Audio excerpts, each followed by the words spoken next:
And it's expensive. And for Donald Trump, it's proving to be more financially challenging than ever. Now his campaign is looking to unite the GOP's major donors behind the clear frontrunner and likely nominee in 2024. These same mega donors had trepidation backing a candidate who's lost the popular vote twice and now faces 91 felony charges. So what is the Trump campaign's pitch to get them to fork over their cash? Ignore what he says. At a private gathering in Palm Beach, Florida this week, Susie Wiles, who serves as a top advisor to Donald Trump's campaign, encouraged the powerful donors to essentially ignore Trump's more offensive remarks and focus instead on the fact that the former president is in pole position to the Republican Party primary. That's according to people familiar with her remarks. This effort comes just a few days after Trump threatened donors of his last remaining GOP presidential rival, Nikki Haley, some of whom were in the room during Team Trump's pitch. Joining our conversation, writer-at-large for The Bulwark and MSNBC political analyst Tim Miller, whose face really says it all, and here at the table, Democratic strategist and director of the public policy program at Hunter College, Basil Smikle. Basil, I'll start with you. Close your ears and try not to hear him. It's really not much of a pitch. No, it's not. Do what I follow what I do and not what I say. And the problem is that what he says is so problematic, is so pernicious. When you go and in fact, his language sparked January 6th. So how could you actually ignore that? What's interesting is that, you know, in the reports about this, the idea here is that this money, this phenomenal amount of money that he's asking for is really being used to support his political ministry. It seems it's not about a political campaign; it's a ministry. It's part cult, part getting him to getting him to be president of the United States. And what's sad, however, is that there is really no policy behind this. It's just about getting the man to be in the White House so that everybody that's in that room and those, you know, potentially who were there on January 6th can get all of their policy through him, not because of him. That is how I read it as well, Tim, right? Which is this man may not have a clear orthodoxy, but into that void, you can transpose your own policy agenda. That almost seems like the subtext of the pitch.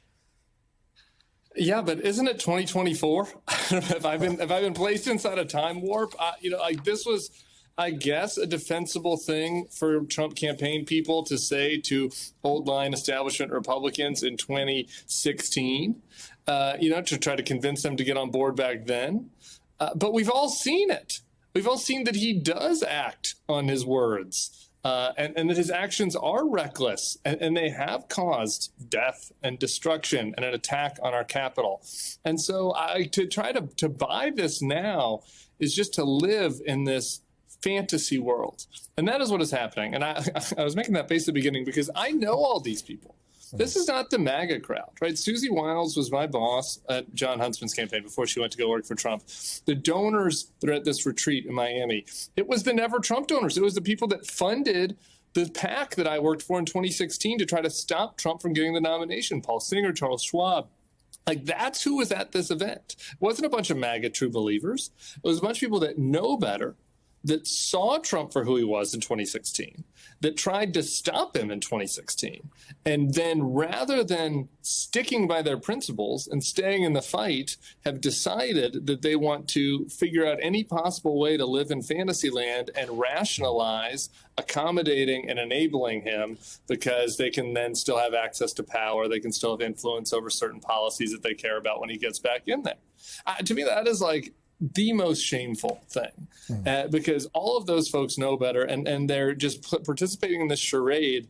Like, after the primary is functionally over, it's like we're going to have a bake-off between Nikki Haley's campaign and Donald Trump's campaign to see what they have to say. What more do you need to see? Like rich guys, what more do you need to see? I think, just at least if you're going to go with Trump, have the courage of your whatever you want to call it, convictions, and just do it. Don't try to pull the wool over my eyes and try to convince us that, he's really going to be better this time. Come on. Well, Tim, just to underscore your point there, especially because this time around, there are truly no grown-ups in the room. He is saying he is going to leverage the power of the federal government to seek revenge on anyone who stands against him.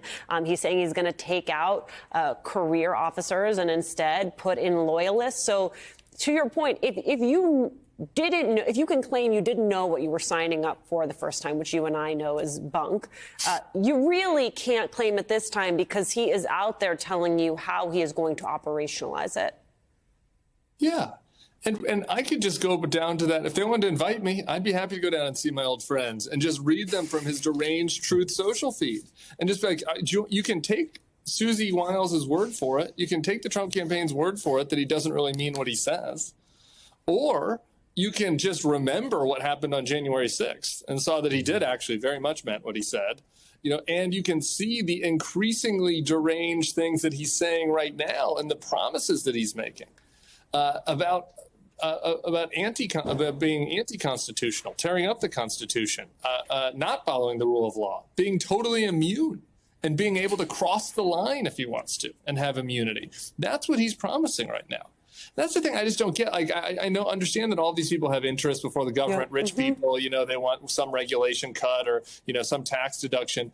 But let me tell you, your business interests are not going to be that good if this country turns into a reality TV star's autocracy. All right. It's not going to be good for your business. So please, let's just be real here about what the choice is. Yeah, Q4 could be happening during the downfall of democracy. That's absolutely right. Tim makes a really important point that I want to highlight, that good people, well-meaning people, can very easily turn a corner when faced with the idea that their interests are going to align with or at least be promoted by the most powerful person in the country.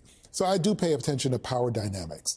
And if you think about how, the mainstream Republicans, moderate Republicans are all of a sudden saying, no, we want to go with this guy, because they want to go with the winner, because that's where they feel that the power is. It really is a wake-up call to all of us that no matter how much you want to say that you can withstand that pressure and that influence, it is so easy to turn in that direction. And that's why I always go back to the point of, it's not just about what happens on Election Day. It is about what happens so long afterwards, because Trump is the energy around Trump is the kind of thing that it just keeps, it's like a vacuum. It just keeps pulling people in, even if you're well-intentioned and saying, well, I'm going to find a way to resist. As long as you stand in front of it, it will capture you. And that's the fear and concern.